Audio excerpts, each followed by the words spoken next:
Attention humans.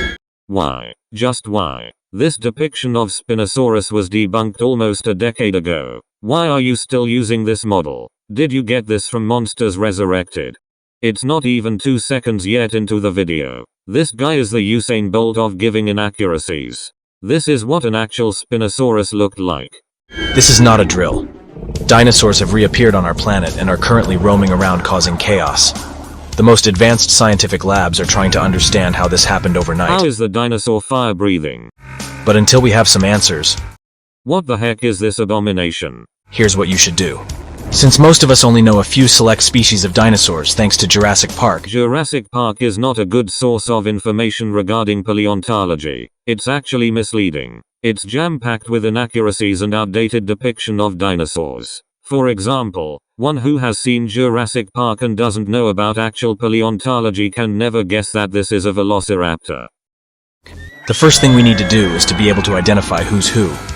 Ask yourself, can I tell apart a harmless herbivore dinosaur from how the hell is the T-Rex able to swallow a full-grown triceratops? a carnivore one that can eat me? Herbivores are not harmless and not all carnivores are a threat. Cows kill more people a year than tigers, wolves, and snakes combined. It's all because herbivores see most animals as a threat, but carnivores kill animals because it's going to eat them. For example, a tiger will always choose a cow over a rat to eat because a cow supports its diet more, but a fox is not going to hunt a cow because it's too big.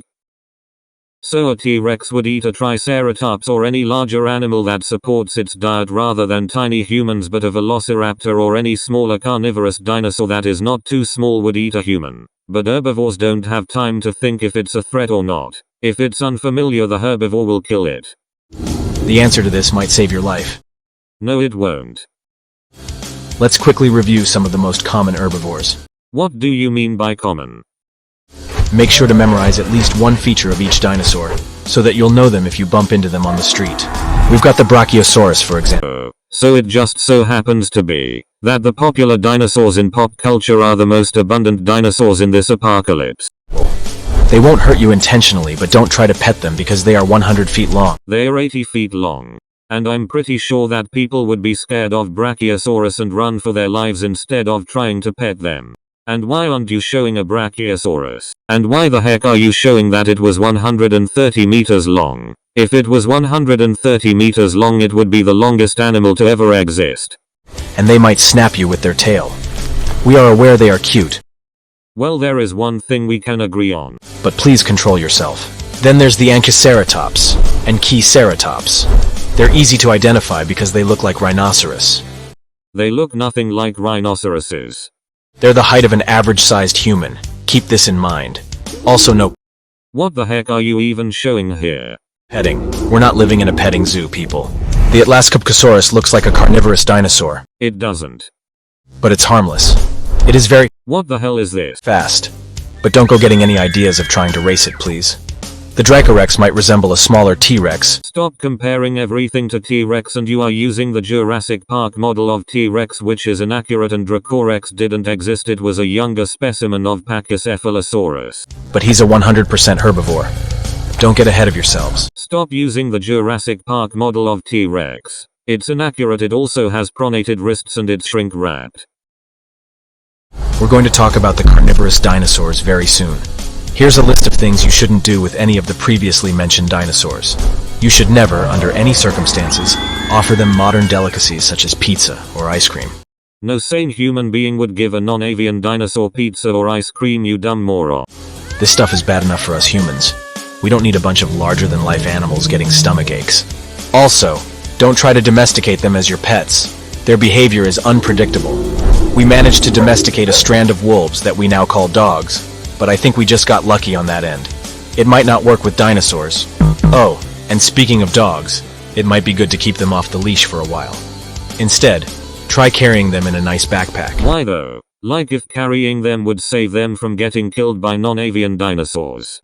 If they're too big, carry them anyway. If you get scared, and you think a dinosaur is heading towards you to attack you, don't try scaring them with shiny objects or loud noises. As far as we know, this can only irritate and scare them more. If you're used to wearing flashlights, just don't point them directly at a dino's face. Oh, and if by any chance you have one of these all-in-one gadgets that make loud noises and shine bright, best to keep them at home. Now that we've got this Why is this goofy T-Rex wearing a shirt and holding a suitcase with its pronated wrist? settled, let's move on to the top carnivorous dinosaurs you are most likely to bump into. If you do happen to Why is the T-Rex wearing a shirt? It's not even funny. the best thing you can do is run for your life.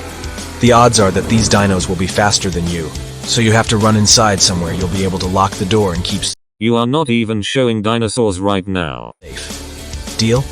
Number 1 on our list is the infamous Tyrannosaurus Rex. Keep in mind that they can be as high as 12 feet. I'm surprised that you got it right this time. It was 12 feet in height. But why are you showing that it was 13 meters in height? It was 4.8 meters in height. So they'll probably outrun you in any situation. Do not try to make it play basketball to see if it can dunk a ball. They are dinosaurs. They don't know what a basketball is. And this can turn very bloody very soon. Next, we have the Velociraptor. That's the sneaky little one from Jurassic Park. It's as tall as a small child, but it is very swift. Why are you showing the Jurassic Park model of Velociraptor? It's so inaccurate that it's unrecognizable from the real Velociraptor. The real Velociraptor would be covered from head to tail with dino fluff and it would be the size of a big turkey. This is what it looked like. I am more disappointed in you than Uncle Roger when he puts his foot down from his chair. Don't ever try to feed it, or you might end up turning into the meal yourself. A pack of velociraptors would pin you down and start ripping apart your flesh from your body and start eating you, all while you are still alive. And what the heck are you showing here in the name of Velociraptor? Spinosaurus are beautiful. The thing on their backs make How many times do I have to tell you to stop using these outdated depictions of Spinosaurus? If you search Spinosaurus on Google, it will give more updated depictions of Spinosaurus. At this point you are just doing this on purpose. This is what an actual Spinosaurus looked like. cause fascination, but make sure to admire them from a distance. They move on 2 legs, can be as big as 60 feet.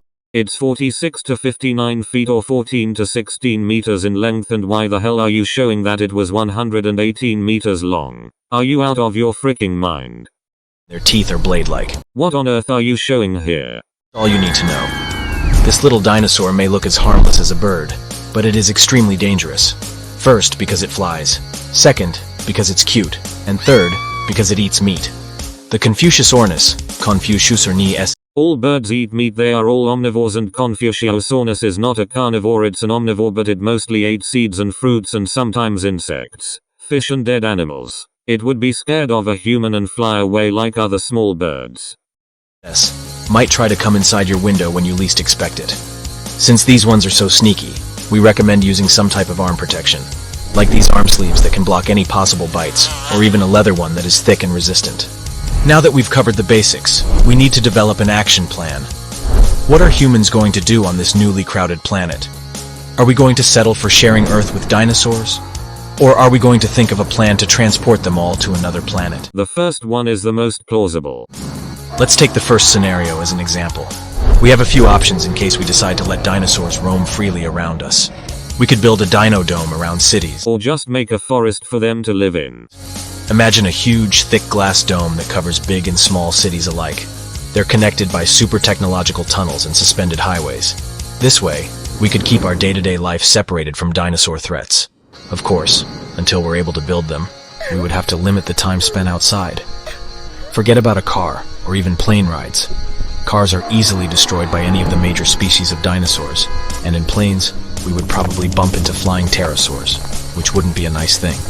We could recruit the strongest and most agile humans to form a dino defense squad. These brave people would be asked to take on the toughest of the dinos in case of emergencies. I'd never put my name down for that activity, though. There's also the possibility of channeling our inner cave people and promoting the Jurassic diet. You know, eating raw meat like our ancestors did back then? The idea here would be to show dinosaurs that humans are similar to them so that they don't see us as prey. Did I hear anyone saying hamster wheel traps? This could be a little mean on our part, but humans could build huge hamster wheels to trap dinosaurs into producing electricity.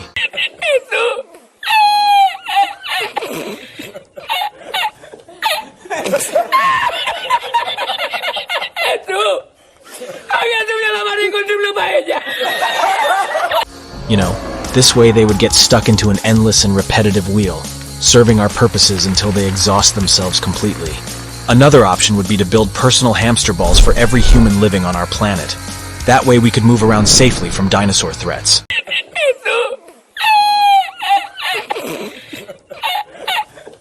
As I say it, I can see this plan is not 100% foolproof, but it was worth a try.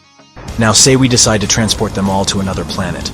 At first you'll need to terraform the planet to make it habitable, and you'll need enormous amounts of energy and materials to make it work. It's simply not worth it. This plan would probably require a lot of technological advancements. We would need to build an enormous fleet of space shuttles able to carry these heavy dinos. But how would we capture them all in the first place? Here's a crazy idea. We could build a giant magnet to draw all the dinosaurs to one spot.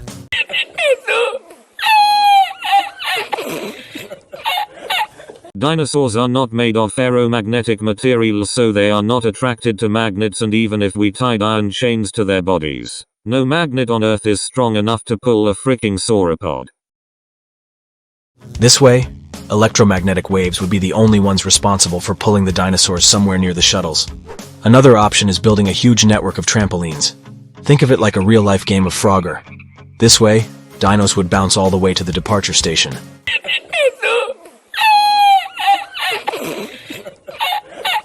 We could also try to develop some kind of mind games with the dinosaurs. If we hypnotize them, we could trick each and every dinosaur to walk spontaneously to the departure station. I'm thinking we would need a global sound system to do that. Lucky for us, we already have a lot of satellites roaming close enough to planet Earth. This is actually quite plausible because stimulation of the brain can be done with ultrasound to control the animal. Several attempts have been made using vibrations or sound to control the movements of the animal. Several species of animals have been successfully controlled remotely. There's also the possibility of just getting rid of the more dangerous dinosaurs. The carnivorous ones, of course, but also the really huge herbivores that can destroy our cities by mistake. This way we can keep some dinosaurs alive and share the planet with us. What's your take on this absurd situation? Do tell us if you have any ideas to add to our crazy plans.